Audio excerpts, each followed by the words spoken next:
Uno de los beneficios de estar inscrito en el SAT es que puedes demostrar ingresos para comenzar algún proceso de crédito, entre otras cosas. En este episodio también hablamos acerca de cómo se deben de declarar los ingresos provenientes de cuentas internacionales, pagos por PayPal o a través de plataformas de e-commerce en caso de que estés por emprender un negocio online. Y también, por supuesto, conocerás qué requisitos debes reunir para comenzar a ser un contribuyente. Esto es Work Talks. Bienvenidos. Hola, mi nombre es Israel Pérez Martínez, soy contador público, egresado de la Universidad Tecnológica de México, UNITEC Campus Cuitláhuac. Tengo maestría en Derecho Fiscal y también maestría en Impuestos por la misma UNITEC. Actualmente tengo mi despacho en el cual vemos las partes fiscales, contables y legales, además de impartir docencia en maestría y licenciatura en el Campus Cuitláhuac Marina. En cuanto a la parte profesional, nos desempeñamos en asesorar, en guiar, en llevar planeaciones fiscales y contabilidad de personas físicas y morales de todos los regímenes y además de hacer formación de estudiantes en la docencia. Israel Pérez, muchas gracias por tomar la invitación de estar en Work Talks. Bienvenido. Muchas gracias a ti por esta invitación y oportunidad de charlar un poco sobre todos estos temas que son muy importantes para todos nosotros que trabajamos y para todos nosotros que tengamos algún negocio, inclusive para los que somos independientes, ¿no? Así es, Isra. Quisiera empezar para entender y para saber más o menos por dónde va la cosa de los impuestos. ¿Cuáles son los impuestos que pagamos los trabajadores, tanto freelance como asalariados, como empleados? Bueno, es importante identificar cada uno de estos, ¿no? Porque todo va de acuerdo al régimen de una persona física o en su caso persona moral, ¿no? Porque tenemos diferentes personalidades jurídicas. Vámonos desde el más sencillo, ¿no? Que vendrían siendo los asalariados. Normalmente los asalariados, el único impuesto que pagan es el ISR y pues ya en automático el patrón se los retiene, ¿no? De acuerdo al salario hay un tabulador en donde ya está estipulado, ¿no? Oye, dime antes de que continúes, ¿qué es el ISR? Yo sé que es el impuesto sobre la renta, pero ¿qué rentas, güey? O sea, yo nunca he entendido qué se renta en la vida o qué. Mira, el impuesto sobre la renta es un impuesto federal, el cual, bueno, estamos en cuanto a la tributación mexicana, los impuestos se dividen en federales, estatales y municipales. Ujú. En los federales, ahí vamos a encontrar el ISR. Se considera un impuesto directo porque es directo al ingreso, ¿no? Entonces, dependiendo si es para una persona física, va de acuerdo a unas tarifas, ¿ok? Con el cual se va a calcular, y si es para una persona moral, en cuanto a la tasa de ISR. Ok, ¿y en dónde se pueden consultar esas tarifas? Las tarifas las podemos encontrar en la ley del impuesto sobre la renta. Bueno, si somos asalariados, todo va de acuerdo a cómo nos pague nuestro patrón, ¿no? Porque si nosotros recibimos un ingreso semanal, quincenal o mensual, a- hay tarifas en específico para cada una de estas modalidades, ¿no? Ah, ok, o sea, entras en un tabulador directamente según tu actividad, ya seas asalariado o independiente. Sí, pero son diferentes. O sea, tenemos las tarifas de sueldos, existen las tarifas de actividad empresarial, existen las tarifas de régimen de incorporación fiscal, que estas son bimestrales, existen las tarifas de arrendamiento. Digo, cada una es una aplicación diferente, ¿no? Ok, digo, creo que vale la pena que saber esto porque es un tema súper amplio. Entonces, ¿qué tendríamos que identificar primero al momento de querer volvernos independientes? ¿Qué es lo que, o sea, con lo que podemos contar de primera mano de decir, bueno, pues tengo que pagar IVA, tengo que pagar ISR, tengo que pagar qué otro impuesto? Bueno, aquí es indispensable saber cuál es tu actividad. Siempre que seamos freelance, independientes, o en su caso seamos un asalariado, lo importante es identificar nuestra actividad. ¿Por qué? Porque de acuerdo a eso vamos a saber qué régimen nos corresponde. ¿Por qué te menciono esto? Mira, tenemos el régimen sueldo y salarios, que por obvias razones, tal cual como la menciona, ahí únicamente vamos a encontrar a todas las personas físicas que obtengan ingresos por salarios y asimilados a salarios. ¿Cuáles son los asimilados a salarios? ¿Qué significa eso? Asimilados a salarios es una actividad similar, ¿ok? Es similar, ¿por qué? Porque al final se rige bajo el mismo fundamento legal, solamente que a diferencia del asalariado, no tienes una subordinación laboral. O sea, tú puedes entregar recibos de asimilados a salarios en donde únicamente te retienen el ISR, ¿no? Pero no está sujeto a un contrato laboral como tal. Ah, ok. Entonces yo podría ser asimilado a salario siendo freelance. Lo podría hacer, pero el problema es que a veces las empresas no son muy ad hoc a recibir asimilados a salarios a todas las actividades, ¿no? Entonces ahí también tendríamos que checar esa parte con la empresa. Ahora bien, ¿Podría yo emitir mi factura o mi recibo de honorarios y se acabó, ¿no? así es. Eso es lo que te iba a comentar. Ajá. Ahora bien, también tenemos actividad empresarial, ¿no? Actividad empresarial, como bien lo menciona la ley del impuesto sobre la renta, nos dice que ahí podemos encontrar a todas aquellas personas físicas que realicen actividades industriales, comerciales, silvícolas, pesqueras, ganaderas, Ujú. de las cuales pues únicamente tenemos que realizar nuestra factura, estamos obligados a pagar ISR e IVA, ¿no? Ok. Entonces, esto es lo que engloba este rubro. Por otra parte, tenemos honorarios por servicios profesionales. Como bien nos los menciona el nombre, estos lo vamos a poder expedir todos aquellos que tengamos ingresos por un servicio profesional independiente. ¿Quiénes entran en este servicio profesional independiente? Normalmente te marca la ley que es todo aquel profesionista que requiere de un título o una cédula profesional. O sea, como los doctores, nosotros los contadores, los abogados. Entonces, de aquí va a ser importante saber en qué actividad o en qué profesión te encuentras. ¿Por qué? Porque, por ejemplo, si yo soy contador o yo soy abogado, entonces mi recibo de honorarios bueno, dentro de mis obligaciones fiscales voy a tener que pagar ISR e IVA. Pero, por ejemplo, si yo fuera doctor, únicamente estoy obligado a pagar el IVA porque perdón, únicamente están obligados a pagar el ISR porque son exentos o no son sujetos de IVA, ¿no? Ok. Y esas son las retenciones. Las retenciones, bueno, aquí vámonos, hay que especificarlo bien, porque las retenciones únicamente no las efectúan o no las realizan de la forma que lo quieras ver, las personas morales, ¿vale? Digo, para especificarlo, en el artículo 106 de la Ley del Impuesto sobre la Renta, nos menciona que cuando una persona moral reciba de una persona física servicios profesionales, esta estará obligada a retenerle el 10%, ¿ok? De la contraprestación pactada. Y la persona moral la va a enterar como a cuenta del pago provisional, ¿no?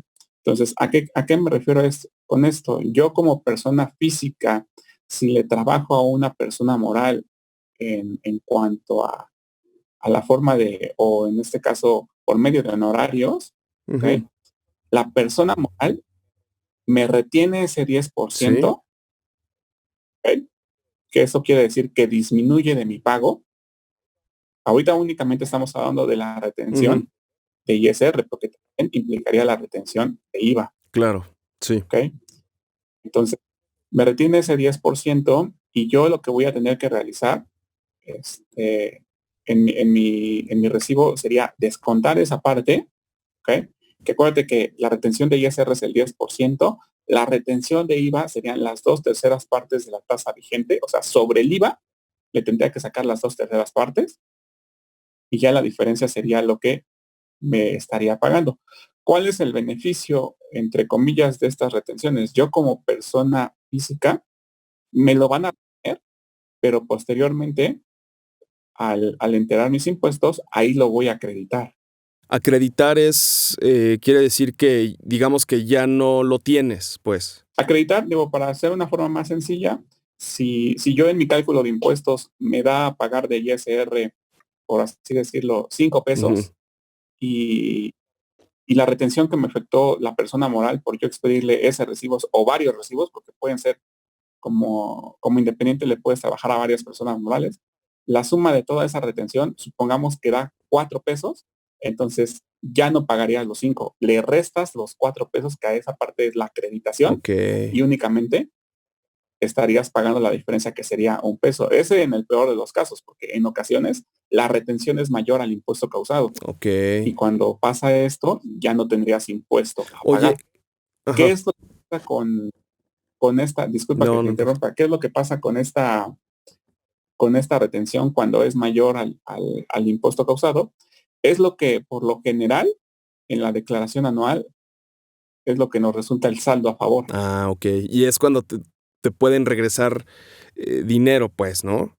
Así es, digo, aquí es importante considerar que no todas las personas o no todos los contribuyentes son iguales, ¿no? ¿Por qué? Porque, digo, eso es como experiencia personal, ¿no? A lo mejor, el día de hoy, Juanito, te dice, ¿sabes qué? Quiero que me hagas mi declaración anual porque a Pedrito le devolvieron dinero, entonces quiero que a mí también me devuelvan, Ujú, ¿no? Pero pues creo que no todos estamos en la misma situación, porque a lo mejor podemos o no tener el mismo sueldo y podemos o no tener las mismas retenciones de acuerdo a la variación del sueldo o de acuerdo a la variación en cuanto a los servicios profesionales o en su caso a diferentes actividades, porque no necesariamente, no necesariamente tenemos que estar en un régimen, ¿no? A lo mejor por las actividades que desempeñas estás en uno o más regímenes. claro. Entonces ya se suma o se toma en consideración la acumulación de todos esos ingresos. Entonces, otra de las cosas importantes es que a la mejor a uno este, de nosotros, pues podemos tener deducciones personales, que eso también Ujú, influye. ¿Cuál es el efecto de las deducciones personales? Que cuando estemos haciendo nuestra declaración anual, esto pues también juega en nuestra determinación y a veces hace que, que nuestra utilidad fiscal se disminuya para la determinación anual, ¿no? Y por lo mismo los pagos y la retención puedan ser mayor al impuesto, que también te puede generar un impuesto, ¿no? A ajá. favor. Entonces, en ocasiones puede ser que Juanito sí tenía deducciones personales, pero Pedrito no tenía, y pues de ahí se derivó el saldo a favor de uno, y el otro puede ser que no tenga saldo a favor, o tenga un saldo a favor menor, o en su caso hasta tenga que pagar, ¿no? Oye, entonces, regresándonos un poquito al que me quedó la duda, al tema del recibo de honorarios, ¿forzosamente tienes que tener una cédula profesional para emitir un recibo de honorarios? ¿Y qué pasa con las personas que, digamos, que ya están emitiendo recibos de honorarios, que ya están trabajando, incluso que siguen estudiando y no tienen una cédula profesional o que son truncos? Pues mira, es una buena pregunta, porque se supone que debemos de expedir recibos, digo, le llamamos recibos de Ujú. honorarios, ¿no? Pero en la actualidad pues ya son CFDIs, ¿no? Entonces, que al final es la forma en cual lo identificamos, ¿no? Que es como identificamos ese CFDI, ¿no? Porque pues tenemos CFDI por honorarios, tenemos CFDI por actividad empresarial, tenemos CFDI por régimen de incorporación fiscal. Al final todos son CFDI, ¿no? Pero cada uno parte de acuerdo a la actividad o al régimen. Ok. Entonces, lo que mencionabas, pues se supone que los que debemos de expedir un CFDI por honorario son todos aquellos que realizamos una actividad que para la realización de la misma requerimos una cédula o un título profesional, pero desgraciadamente no se lleva un control del mismo. O sea, ¿por qué? Porque en ocasiones las empresas contratan, bueno, como prueba, por así Ujú. decirlo, antes de, antes de darles un contrato, pues a lo mejor se le hace digo, no sé cómo llamarle buena práctica, mala práctica, digo, porque podemos estar de ambas partes, ¿no? Como buena práctica en cuanto a decir hasta que no me des resultados, no te contrato, y por lo mientras te contrato por Claro, sí. honorarios, o a lo mejor es un trabajo por tiempo limitado, ¿no? Pero bueno, no debería de ser así.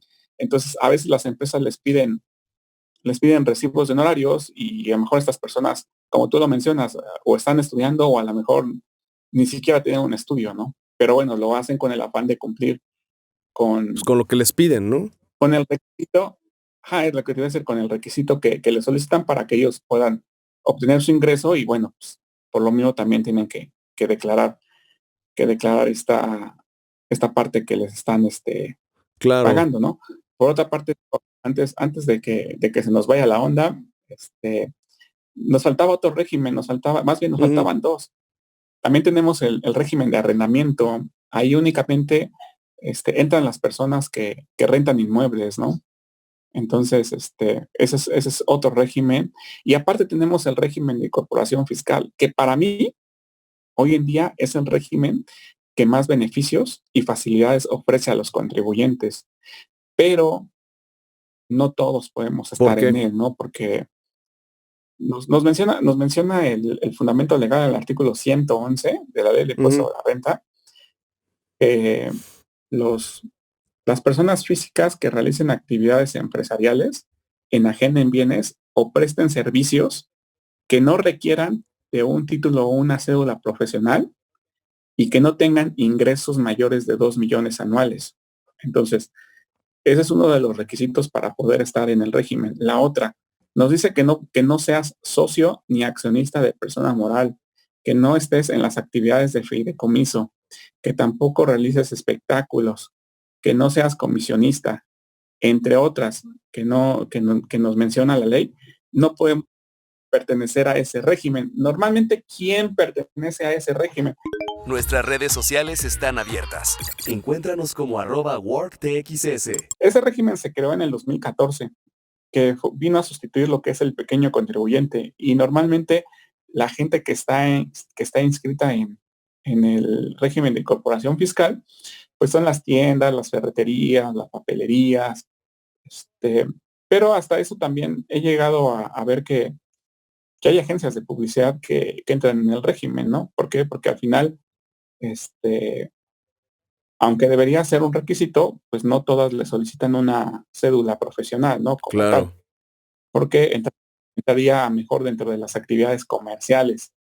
Entonces, dentro de esta parte también es importante considerar que, como te decía, es un régimen que tiene muchos beneficios, dentro de los cuales el más importante es que tiene un estímulo fiscal del 100% del ISR. O sea, ¿qué significa eso? O sea, ¿te condonan el ISR? Así es, pero solamente el primer año tienes el subsidio del 100% del ISR, y este subsidio de ISR año con año va bajando el 10% durante 10 años. Entonces, el primer año no pagas ISR porque está subsidiado al Órale. 100%. El segundo año, tu subsidio es del 90% y sobre tu cálculo únicamente de ese 100% pagas el 10% porque el 90% está subsidiado, y así durante 10 años que va disminuyendo este porcentaje, ¿no?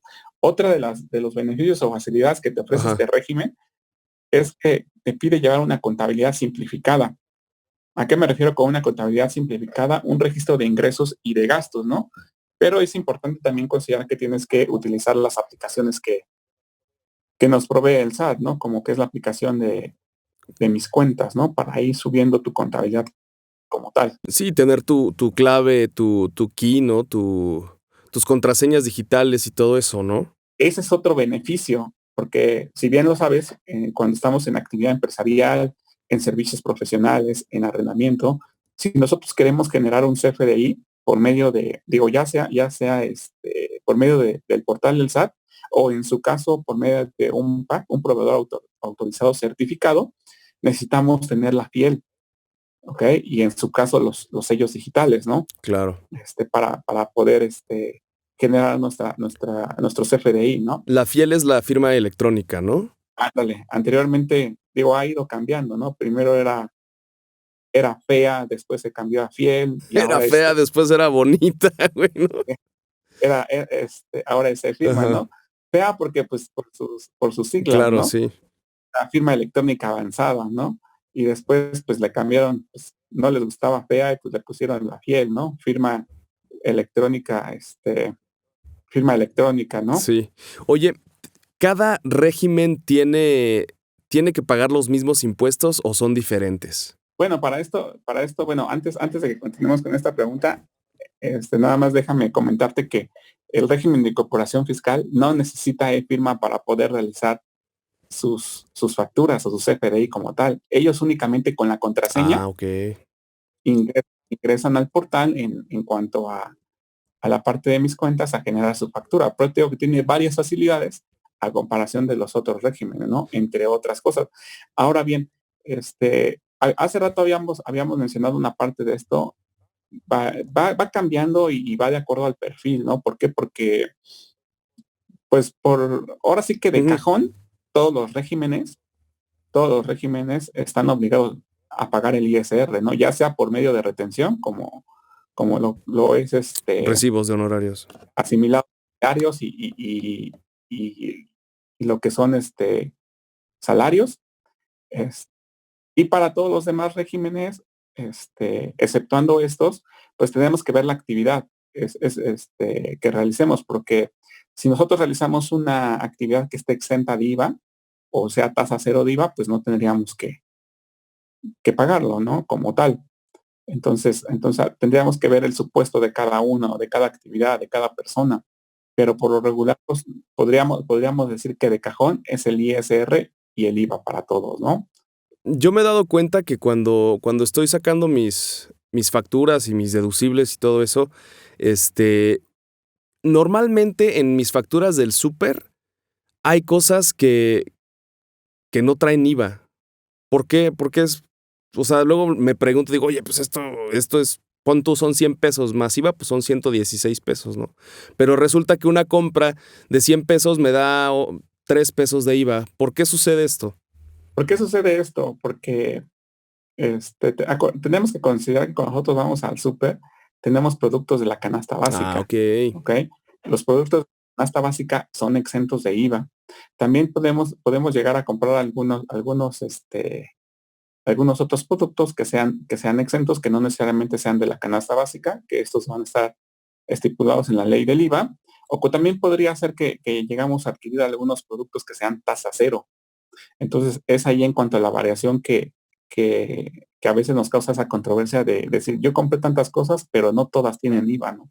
Entonces, parte de ahí. Ok, y regresemos un poquito a la parte de la pregunta que tenemos pendiente de si todos los regímenes pagan los mismos impuestos o cuál es la diferencia de, por ejemplo, un aeropuerto, ¿no? O una constructora, o sea, si hay algo diferente. Pues lo que te decía, normalmente de cajón lo que vamos a pagar es ISR IVA. Lo que sí es importante, como te mencionaba, es saber la actividad, ¿no? Porque, por ejemplo, si somos doctores, pues somos exentos de IVA y no tenemos o no somos sujetos de declarar el IVA, ¿no? Entonces, otra parte importante es también saber si tenemos trabajadores, porque podemos ser independientes, pero podemos emplear a trabajadores con nosotros, ¿no? Entonces, eso ya va también a incrementar nuestra carga fiscal. ¿Por qué? Porque vamos a tener que estar pagando el ISR, el IVA correspondiente y en su caso, dependiendo del sueldo, la retención por salarios. Ahora bien, ya si me voy más a detalle, nosotros al tener empleados, también tendríamos la obligación de pagar seguridad social, ¿no? Acordémonos, una parte es que la seguridad social, una parte se compone de la patronal, que esa nos corresponde a nosotros como patrones, y parte obrera, que esa le corresponde a los trabajadores, ¿no? Entonces, y aparte de esto, pues ya nos estaríamos metiendo en otro tema que sería el impuesto sobre nómina, ¿no? Entonces, por eso te digo que no podemos decir que todos pagamos los mismos impuestos, porque todo va de acuerdo a nuestra actividad y régimen, pero también es importante saber la estructura que tenemos en cuanto a nuestro plan de trabajo o plan de negocio, ¿no? Si vamos a trabajar independientemente, que si únicamente, porque podemos decir, yo soy independiente, pero nada más trabajo yo, ¿ok? Pero puedo decir, yo soy independiente, pero tengo subordinados a mi cargo. ¿Sabes? Te quiero contar un poco acerca de cómo, o sea, cómo es lo que yo he visto en la parte del trabajo freelance. Igual tú ya lo conoces, pero muchas veces, vaya, tú sabes que soy locutor y que he dedicado también un poco de mi cuestión profesional a la producción de audio, a la producción de algo de video y todo eso. Y muchas veces, más bien la mayoría de las veces, si no es que el 100% de las veces, nuestras contrataciones son de, oye, te pago, pero me das factura masiva, ¿no? O sea, si yo quiero, digamos, entre comillas, contratar, porque no es un contrato, porque no está a través de un contrato, entre comillas, contratar a alguien, pues es como funciona, es como yo he visto que funciona. ¿Eso es válido? ¿O se debe de hacer otro tipo de proceso? Sí es válido, solamente que es importante determinar y especificar mediante un contrato de servicios, el cual la empresa te tiene que otorgar, porque vas a hacer un proyecto, el cual tiene un determinado tiempo o un trabajo en específico, ¿no? Que ahí lo tenemos que especificar en el mismo para nosotros, como en el caso de ser una empresa, nosotros respaldarnos ante las leyes de saber identificar y diferenciar de lo que es un subordinado a lo que es un servicio profesional independiente, ¿no? O un servicio independiente, que no necesariamente tiene que ser profesional. Sí, fíjate qué pasa en los contratos que firmo de locución, y no dudo que se firmen similares en cuestiones de trabajo freelance y que requieren que las empresas contratan por proyecto, las grandes empresas, te dicen que no tienes ninguna relación laboral, que no hay ningún patrón ni nada y que se te va a pagar y te van a pagar por el proyecto. Y se acabó, ¿no? Sí, entonces, digo, es importante siempre es importante realizar ese contrato, ¿no? Porque al final, si yo nada más el día de hoy te digo, ¿sabes qué? Necesito que me hagas este trabajo, te voy a pagar por, digo, dependiendo del servicio, ¿no? A lo mejor si es por honorarios o si es por actividad empresarial, siempre es importante respaldarlos para que en un futuro, si llegamos a tener una revisión, el contrato sobre ese servicio que se otorgue esté respaldado, ¿no? Que fue esporádico y que no fue de alguna otra forma permanente, ¿no? Claro, claro. Oye, ¿es 100% necesario estar dado de alta en Hacienda? Pues mira, siempre que realicemos una actividad, como bien lo dice, actividad empresarial, sí es importante el, el estar inscritos en el RFC. ¿Por qué?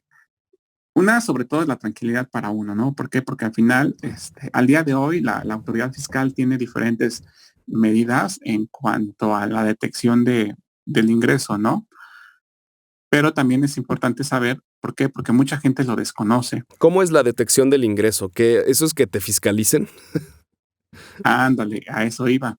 Normalmente al día de hoy, la autoridad ha empleado diferentes medidas de cruces de información en cuanto a que los bancos, desde hace ya unos años atrás, le informa al SAT sobre tus cuentas en cuanto a los movimientos bancarios que tengas. Entonces, siempre va a ser importante identificar y saber cómo es ese ingreso y cómo está de alguna otra forma respaldado, ¿no? Ujú. Entonces, hay mucha gente que trabaja en la informalidad y si nosotros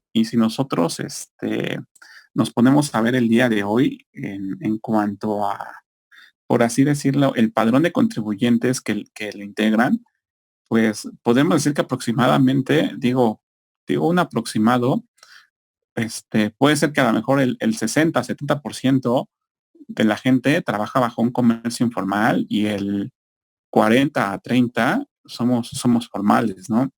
Entonces, ¿qué es lo que sucede?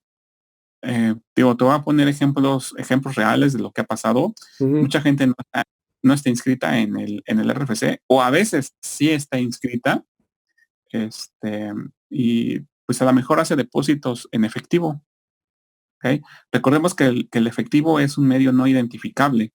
¿Por qué? Porque no sabemos su precedencia. Claro. Entonces de entrada, pues ahí ya nos envían invitaciones, ¿no? Dentro de los cuales este, ya el SAT nos menciona en tal banco, tal mes, tuviste depósitos en efectivo, este, de tanta cantidad, porque te pone la cantidad, te te lo manda como invitación. Mucha gente se espanta porque piensa que es un requerimiento, pero es una invitación en el cual te dice que aclares la situación fiscal o en su caso, que pagues el impuesto correspondiente, ¿no? Entonces, sí es importante estar inscritos. ¿Por qué? Porque al final, una, como les mencionaba, es la tranquilidad que tienes.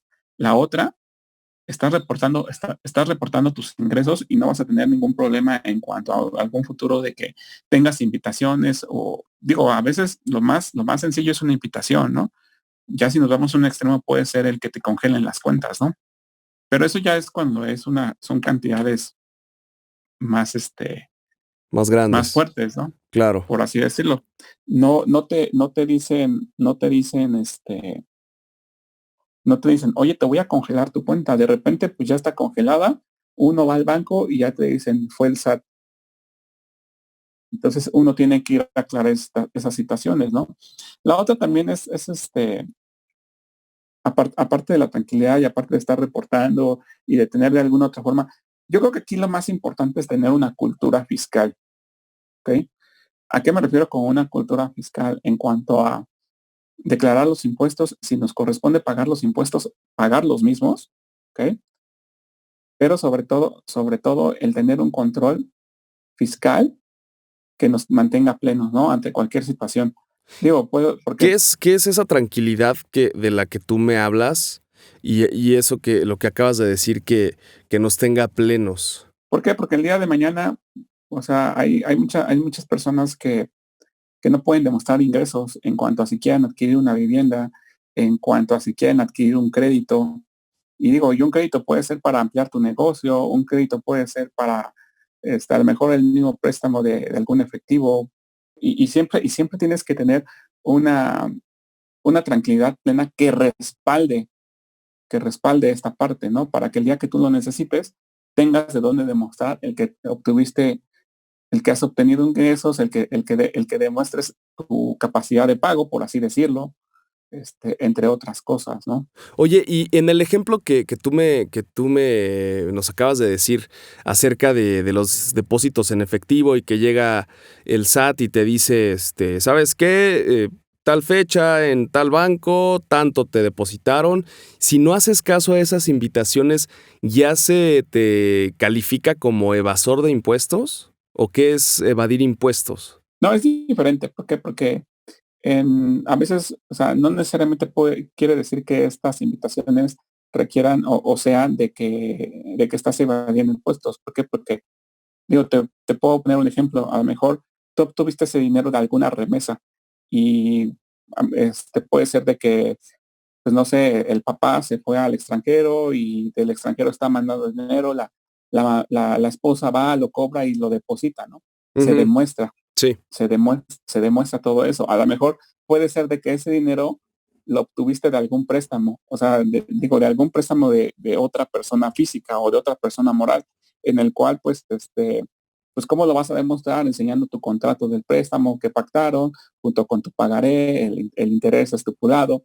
Entonces, son varias formas que realmente son lícitas, pero al no estar establecidas como tal, o no tener una información el SAT en el momento, pues con solo presentarlas, las aclaramos.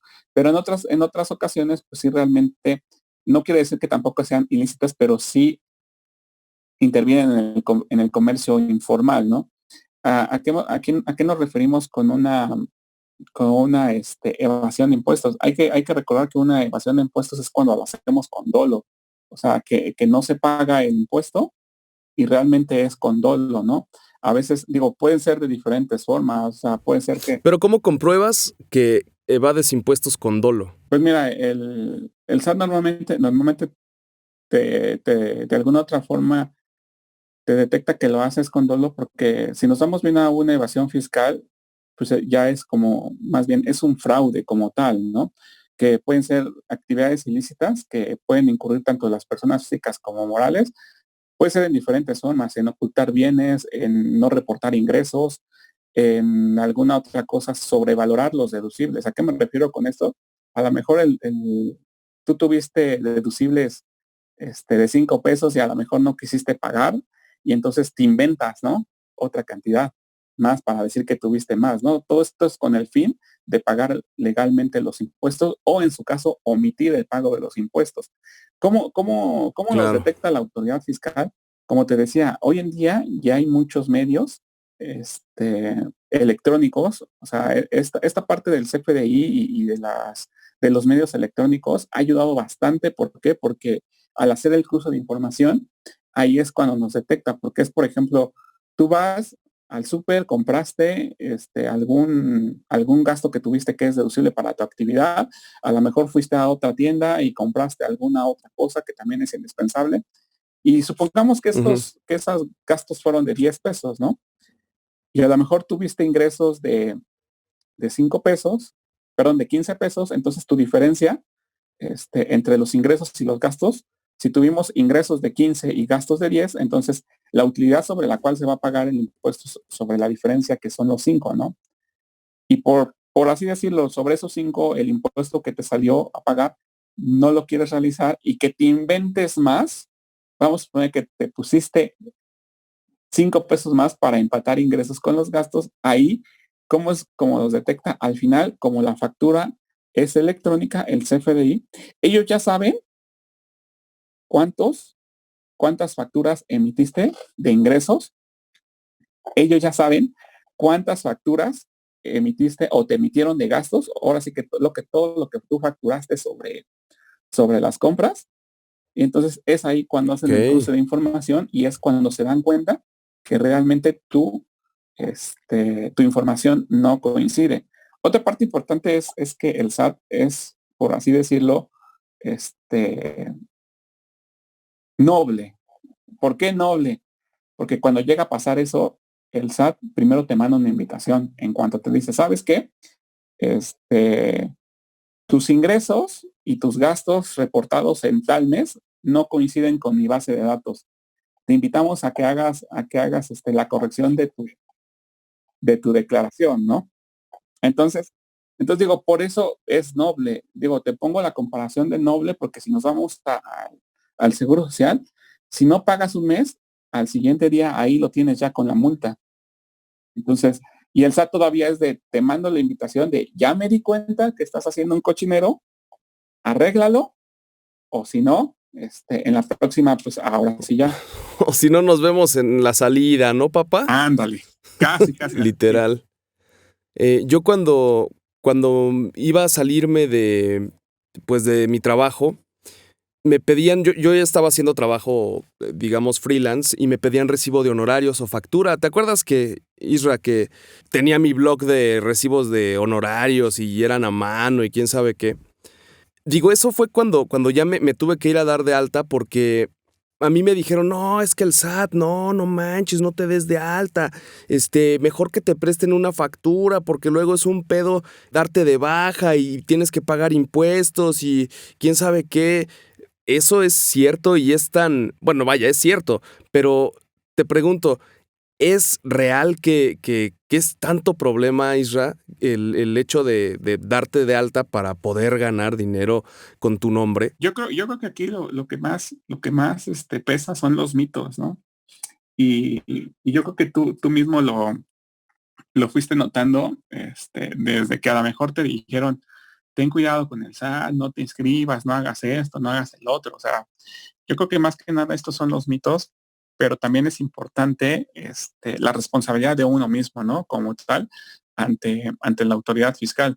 ¿Por qué? Porque de alguna u otra forma, nosotros al inscribirnos en el SAT es de lo más sencillo que te puedas imaginar. O sea, ya el día de hoy no necesitas ir al SAT para darte de alta, ya todo lo puedes hacer desde el portal. ¿Cómo crees? Así es, hay aplicaciones en donde nos podemos dar de alta. Hay algunas otras cosas como, por ejemplo, la e-firma que sí tenemos que ir cuando es la primera vez, porque nos toman la lectura de la retina, las huellas digitales. Ya muchos de estos procesos son automatizados, no necesariamente la gente tiene que ir al SAT. Mm, En algunos más específicos sí, pero son mínimos. Aquí lo importante es, yo creo que no es de alguna otra forma tener el miedo de hacerlo, sino al contrario, es tener la confianza ¿Por qué? Porque mucha gente tiene, como te decía, los mitos de, y si voy al SAT y si me meten a la cárcel, realmente no te van a meter a la cárcel, ¿no? Si no tenemos ingresos no pasa nada, únicamente haces tu declaración en ceros y ahí queda, ¿no? Y está reportando mensualmente tus declaraciones definitivas y tus declaraciones provisionales, o en su caso, cuando se requiera tu declaración anual. Pero sí, o sea, yo creo que esta es una parte más de, por así decirlo, de responsabilidad, como te decía, sobre todo de crecimiento, como tú lo dices. Al final, Exacto. como tú lo mencionas, si vas a querer tener un negocio, debes de considerar el, el estar inscrito, debes de considerar el tener un régimen, debes de considerar de alguna otra forma el darle la confianza también al cliente que vas a tener, ¿no? Porque también esa es otra parte, ¿no? O sea, pues no va a ser bien visto el de que, aunque no es lo correcto, no va a ser bien visto el que tú digas, yo me llamo Mario Ríos, pero mi factura te la doy de Israel Pérez, ¿no? Exacto. Y entonces ahí ya entra otra serie de cosas en donde se triangula la información en cuanto a que para poder ser deducible me tienen que transferir a mí, luego yo te tengo que dar a ti tu dinero. Digo, es otro rollo en el cual también incurrimos, en el cual podemos llegar a la parte de que dices, tapas un hoyo para abrir otro, ¿no? Porque al final, si hiciéramos eso, tú vas a tener tu dinero y si lo depositas al rato te va a decir, oye, ya me di cuenta que tú no tienes ninguna actividad y cómo es que estás obteniendo dinero, ¿no? O obteniendo ingresos, por así decirlo. Entonces, no hay nada mejor con que estar, Como ser claros, ¿no? así es, estar inscritos en el SAT, expedir tus FDI de tus ingresos, llevar tu contabilidad bien. Entonces, y de alguna otra forma también cuando a veces digo, llega a pasar que algunas empresas o algunas personas físicas, cuando te quieren otorgar algún trabajo, te piden tu constancia, ¿no? En donde, a ver, pásame tu constancia para ver tu situación fiscal, o algunas ya te piden, por así decirlo, la opinión de cumplimiento para saber si eres un contribuyente cumplido. Entonces, eso es lo que te da la tranquilidad en cuanto a lo que te mencionaba hace rato, en cuanto a ser plenos, en cuanto a una actividad o una cultura fiscal ante las actividades que puedas realizar. Sí, aparte de que tú tienes el control de tus ingresos, de tus egresos, o sea, no le tienes que deber nada a nadie. Yo, literal, a mí las primeras facturas o recibos de honorarios me ayudaba mi papá, ¿no? Y me decía, bueno, pues yo estoy dado de alta ahorita, pues vamos, lo emitimos y que me paguen y te lo paso, ¿no? Pero llega un punto en donde dices, oye, no te puedo estar pidiendo, que me pases mi pago, ¿no? Porque incluso no sé si vayas a estar o si te vaya a molestar o, ¿sabes? O sea, es una situación también como de, bueno, pues hazte cargo de tus responsabilidades, ¿no? Y una de las responsabilidades de ser freelance es hacerte cargo de tu contabilidad, de tus pagos, de tu dinero, de tus ingresos, tus egresos y de cómo lo administras también, ¿no? Por eso es muy importante tener un buen contador que te guíe, que te informe y sobre todo, digo, esta es responsabilidad compartida. ¿Por qué? Porque en ocasiones, digo, lo más fácil, uno como contribuyente puede ser responsable y al final decir, fue culpa de mi contador, ¿no? Pero realmente las cosas no son así. O sea, esto es responsabilidad compartida. ¿Por qué? Porque al final el contribuyente es uno mismo, ¿no? El contribuyente y el que tiene que los impuestos es uno mismo. Y digo con responsabilidad compartida porque al final tú como contribuyente tienes que estar al pendiente de tus impuestos y en el caso del contador, pues que tiene que ser lo más profesional en tu trabajo, ¿no? Sí, claro. Supongamos que me piden una factura y no estoy dado de alta. Para los que quieren dar el paso, para los que ya le tienen que perder el miedo a eso, que realmente es un mito, o sea, yo estoy dado de alta también en el SAT y pues las cosas fluyen, o sea, todo es claro, ¿no? ¿Por dónde se empieza, Israel? ¿Por dónde se empieza para, bueno, el día que uno se quiere dar de alta? Ujú. ¿Ok? Lo primero que tiene que identificar es saber, como te decía, saber cuál es la actividad que va a desempeñar.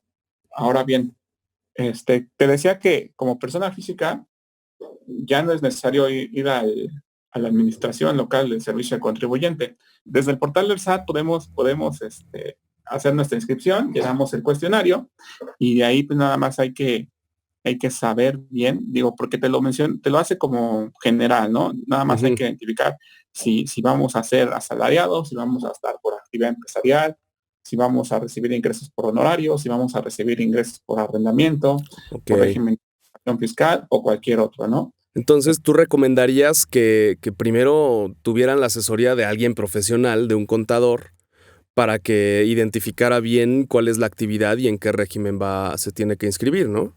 Así es. Sí es importante, digo, porque algunos no la tienen y algunos otros sí, ¿no? Pero sí es importante que la tengan. Y normalmente quien no la tiene es porque ya tiene una idea más específica o ya tiene un enfoque de lo que tiene que hacer o ya sabe, tiene una idea como tal. Pero, pero pues algunos otros no. O sea, sí es importante que te acerques ahora sí que a un especialista para que te guíe, para que te diga qué es lo que vas a hacer, qué es lo que no vas a hacer, cuáles van a ser tus obligaciones y sobre todo tus derechos, ¿no? De contribuyente.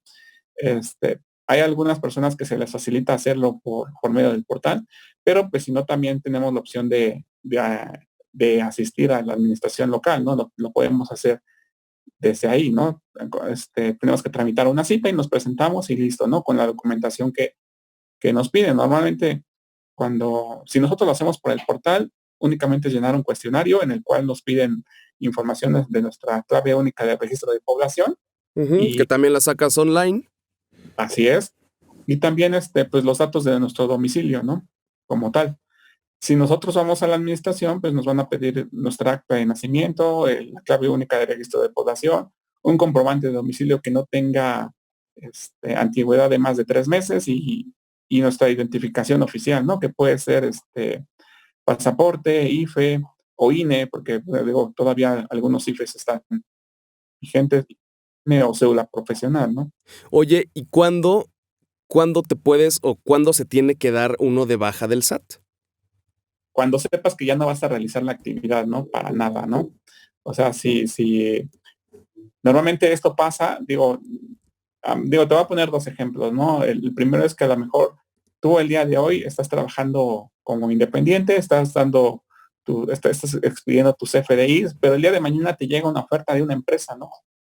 Que a lo mejor esa oferta, este, pues te conviene más que lo que realizas independiente y sabes que en algún momento vas a tener que hacer una valoración sobre qué actividad realizas, ¿no? Digo, a lo mejor puedes realizar las dos y puedes estar en las dos, ¿no? Pero a lo mejor puede ser que una te ocupe de tiempo completo y tengas que dejar lo que estás realizando. Ahí lo que se hace, digo, por eso te digo dos ejemplos. Ahí lo que se tendría que hacer es una actualización de obligaciones, porque quitas una y te pones otra, ¿no? ¿Ok? Ahora bien, si el día de mañana dices, ¿sabes qué? Pues yo ya no quiero trabajar, yo ya trabajé durante toda mi vida, ya tengo mis ahorros, quiero disfrutar, pues realmente es cuando sabes que ya no vas a obtener un ingreso como tal, ¿no? Que ya no vas a realizar la actividad, ahí sí te vas a suspensión de actividades. ¿Y qué pasa con dos cuestiones que están ahora muy en el top, ¿no? De todos nosotros, que es una, los ingresos por e-commerce y dos, los ingresos por las plataformas de pago tipo PayPal. ¿Qué sucede con eso? ¿Se tienen que declarar? ¿Hay el mismo SAT lo regula o cómo está la cuestión? Bueno, aquí esa es una pregunta muy importante, ¿no? Porque a partir de este año, A todas esas partir de 2020. ajá, así es. A partir de este año, todas esas plataformas digitales, empiezan a pagar impuestos como tal, ¿no? Entonces, Se tienen que dar de alta, tienen que operar, digamos, con ciertos certificados o sellos de identidad o qué requisitos les pide el SAT para poder operar, porque yo podría ahorita poner una página de internet y vender donas. sí, o sea, aquí es importante lo que te va a pedir el SAT al final es estar dado de alta, ¿no? Como tal. ¿Por qué? Porque anteriormente esa era una fuga de ingresos considerable, que por así decirlo, no todas las personas estaban inscritas, ¿no? En el RFC y recibían un efectivo que a lo mejor lo hacían por medio de la nube, de la famosa nube, en cual no era en su momento detectable, ¿no?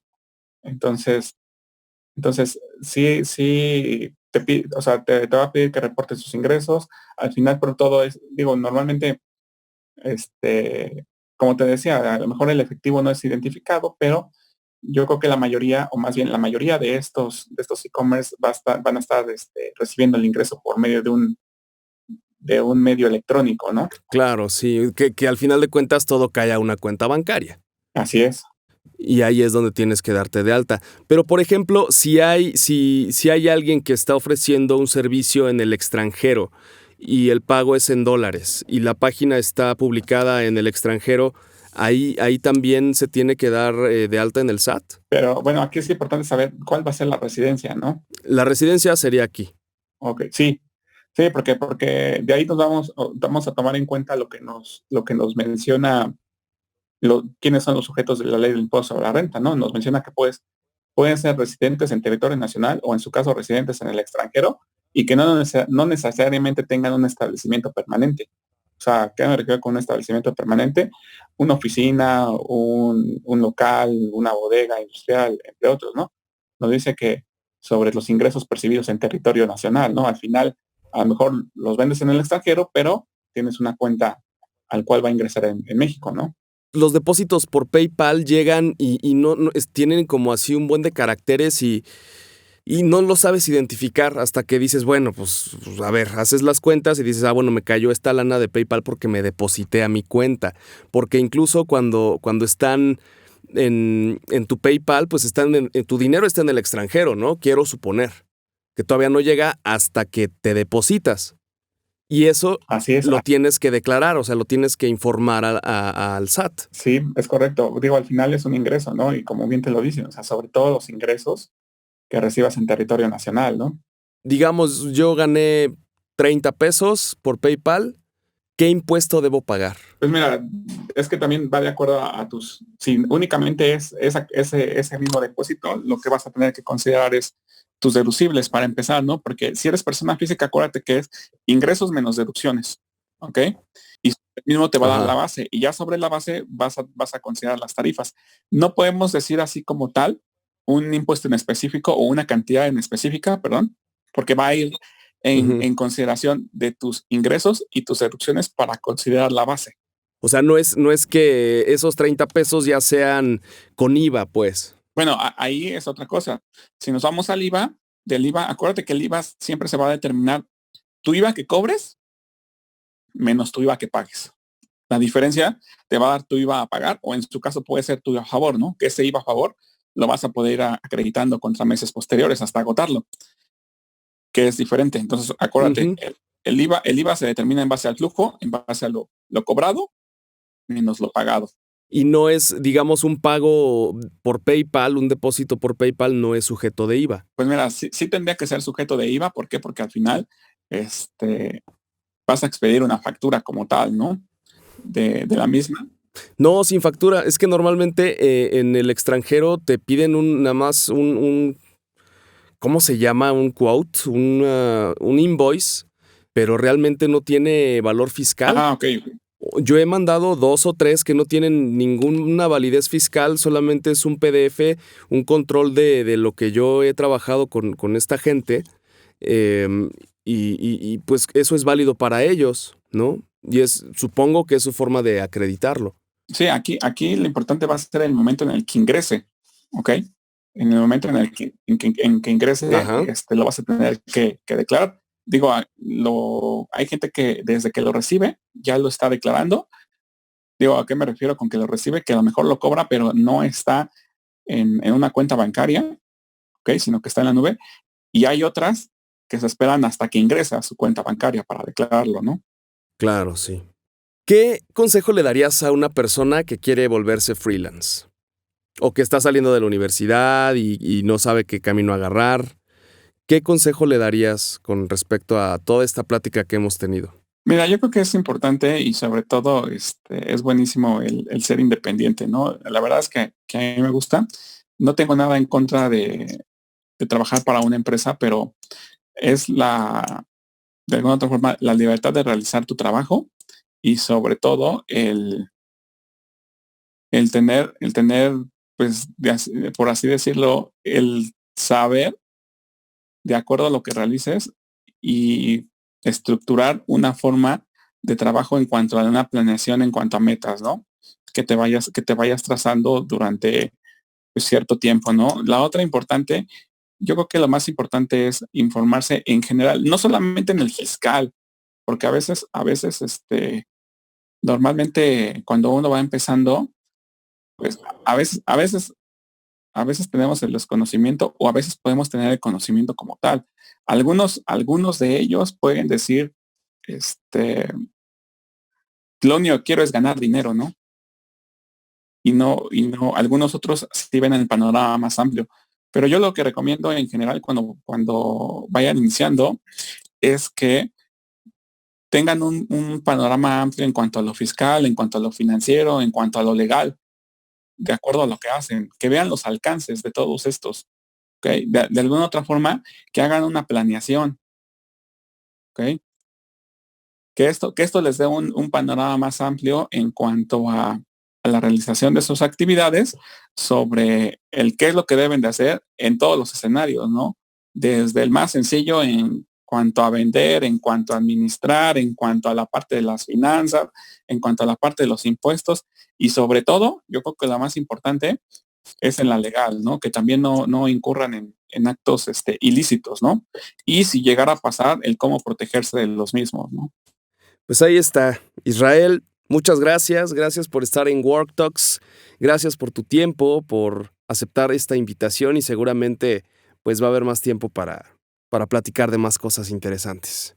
Por cierto, si ustedes tienen alguna duda con respecto a todos estos temas, ¿te pueden ubicar en algún correo electrónico en tus redes sociales o prefieres que lo hagan a través de las redes de Work Talks? No, mira, me pueden ubicar en mi correo electrónico que es isr-marts@hotmail. Entonces es ISR, digo, mucha gente a veces, Por el impuesto, ¿verdad, güey? ajá, era lo que te iba a comentar. Mucha gente No, piensa es por Israel. que lo hice por lo del impuesto sobre la renta, pero es la abreviatura de Israel que en ese momento ya no me daba otra opción. Ok. Y bueno, y Martz es la abreviación de Martínez, ¿no? martz@hotmail.com. Me pueden encontrar también digo, no sé si sea conveniente compartir por este medio mi celular, pero bueno, si quieren por lo mientras es mi correo electrónico, ¿no? Sí, claro. En el correo que les dio Israel, ISR-MARTZ, martz@hotmail.com, ahí lo pueden contactar, cualquier duda.